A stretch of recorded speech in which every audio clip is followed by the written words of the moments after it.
Kuwait के मंगाफ में 6 मंजिला इमारत में लगी भीषण आग में अब तक 49 लोगों की मौत की खबर है, जिनमें से भारतीयों की संख्या 40 से अधिक है, जबकि घायलों की संख्या 50 बताई जा रही है। इसे कुवैत के इतिहास की सबसे भयावह बिल्डिंग फायर बताया जा रहा है। इस हादसे के बाद विदेश राज्य मंत्री कीर्तिवर्धन सिंह कुवैत के लिए रवाना हो गए हैं।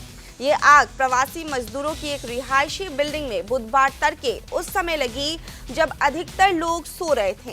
इस बिल्डिंग में कुल 196 लोग रहते थे, जिन्हें आग लगने के बाद संभलने का मौका भी नहीं मिला। अधिकतर लोगों की दम घुटने से मौत हो गई है।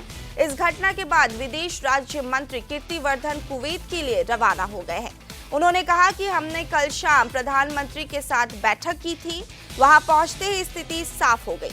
स्थिति ये है कि अधिकतर पीरे जल गए हैं। कुछ शव इस कदर जल गए हैं कि उनकी पहचान करना मुश्किल हो गया है। पीड़ितों की पहचान के लिए डीएनए जांच चल रही है। जैसे ही शवों की पहचान हो जाएगी, उनके परिजनों को सूचित कर दिया जाएगा और शवों को भारतीय वायुसेना के विमान से स्वदेश लाया जाएगा।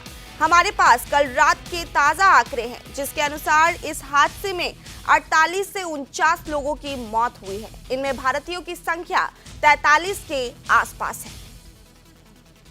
अभी माननीय प्रधानमंत्री जी ने हम लोग की बैठक ली है और हम लोग यहाँ से कल सुबह वहाँ कुवैत के लिए रवाना हो रहे हैं। वहाँ का जो सिचुएशन है उसका स्टॉक लेंगे।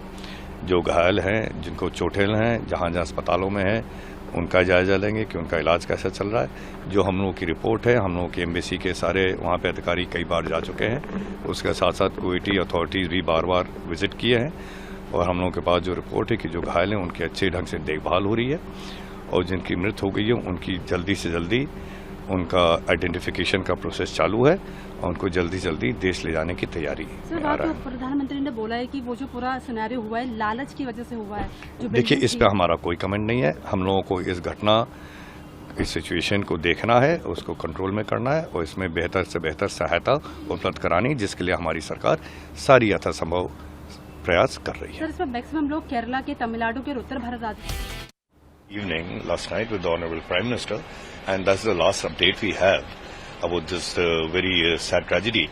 And the rest of the situation will be cleared the moment we reach there. What would be the plan of repatriation which we are going for, sir? What would be the plan of action in that? See, the situation is that the victims are mostly burn victims, and some of the bodies have been charred beyond recognition.